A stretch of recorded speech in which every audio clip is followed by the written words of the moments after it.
అయితే అన్వర్తి ఆయనకి చెప్పింది చూడండి హరీష్కి, అదైతే కరెక్ట్గా గెస్ట్ చేయలేకపోయింది నాకు అనిపించింది. ఎందుకంటే ఆ అమ్మాయి ఏమంటుంది, మీ పర్సనాలిటీ తెచ్చిపెట్టుకున్నదిలాగా అనిపిస్తుంది, ఈ షో కోసం నేను అసమాన్యుడిని నన్ను నిరూపిస్తా, మీరు కేవలం ఈ డైలాగులన్నీ చూస్తుంటే ఏదో స్క్రిప్టెడ్ ప్రిపేర్డ్గా ఈ షో కోసం ఇలా ఉండాలని చేస్తున్నట్టుంది, గేమ్ కోసం మీరు ఇలా బిహేవ్ చేస్తుంటే ఒరిజినల్ ఇది కాదేమో అనిపిస్తుంది, మీరు మీలా ఉండట్లేదు అనిపిస్తుంది అంటే ఆయన కూడా క్లియర్గా చెప్పాడు, ఓపెన్గా పర్ఫెక్ట్గా చెప్పాడు.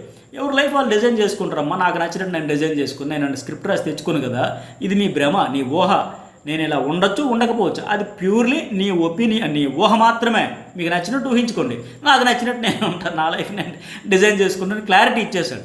అయితే ఇక్కడ నాకు దివ్య గురించి ఏమనిపించిందంటే, ఉన్న 13 మందిలో ఓవరాల్గా చూసిన షాకీబ్కి 3 అన్వర్తి ఇచ్చారు, ఈ మాస్క్ మ్యాన్ హరీష్కి 3 అన్వర్తి ఇచ్చారు, మిగతా వాళ్ళ వైపు ఎవరు చూడట్లేదా?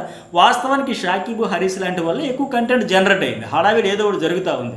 సో ఇంకా చాలామంది ఉన్నారు కదా, అంటే వీళ్ళు చూడలేకపోవచ్చు, లేదా ఇగో ప్రాబ్లం కావచ్చు, కంటెంట్ ఇస్తున్న వాళ్ళనే గుర్తించలేకపోవడం కూడా కావచ్చు. మొత్తానికి వీళ్ళిద్దరూ వర్తి అనిపించింది. సో బట్ వాళ్ళకే ఎక్కువ వచ్చినాయి. అలాగే తర్వాత అనూష ఎవరైనా పేరు డీమన్ పవన్కి ఇచ్చింది. సరే ఈ అమ్మాయి కూడా నేను ఏదైనా ఫటాఫట్ చెప్పేస్తాను, ఒక సెకండ్ కూడా ఆలోచించను, టీం ప్లే ఆడతా, ఇండివిజువల్గా ఆడతా, పాయింట్ టు పాయింట్ మాట్లాడతా, బ్యాలెన్స్ చేసుకుంటాను చెప్పింది. మరి అన్వర్త్ అయితే డీమన్ పవన్కి గేమ్ అర్థం కావట్లే, నిన్న మొన్న కూడా అతనికి వచ్చిన same complaint, same feedback, game అర్థం చేసుకుంటూ కలికి కూడా ఎట్లాగే చెప్పింది కదా, అర్థం చేసుకుంటూ ఫస్ట్ వినడు, జడ్జెస్ ఏదో చెబుతుంటే ఆన్సర్ ప్రాపర్గా ప్రశ్నకి అతను చెప్పేసి ఆన్సర్కి సంబంధం లేదట్లు, ముఖ్యం ఎక్కడ ఉందంటే ఇలా చుట్టూ తిరిగి చెబుతాడు, గన్ షాట్లో ఉండాలంటాడు, బట్ అతనిలో కనిపించట్లే, కౌంటర్ ఇవ్వలేకపోతుంటే, గట్టిగా మాట్లాడితే డ్రాప్ అయిపోతుంటే, అది పర్ఫెక్ట్ డీమన్ పవర్. నా కలికి చెప్పినట్టుగా ఈరోజు అనుష చెప్పినట్టుగా ఫిజికల్ టాస్క్లు ఈరోజు టాస్క్లు బాగా ఆడాడు, కానీ ఆర్గ్యుమెంట్ స్కిల్స్ అయితే తక్కువే.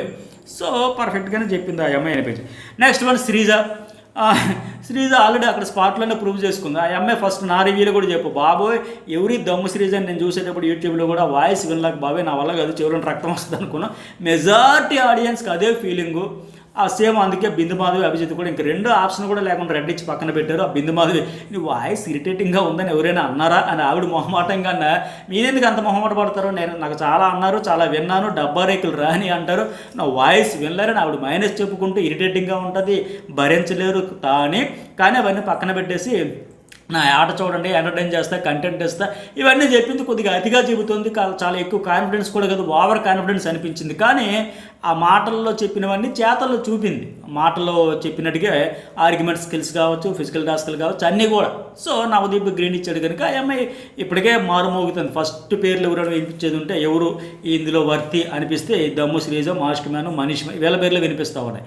సో మొత్తానికి ఆ శ్రీముఖ్ కూడా ఇరిటేటింగ్ అనిపించింది, ఆవిడ కూడా మెచ్చుకుందంటే కరెక్టే.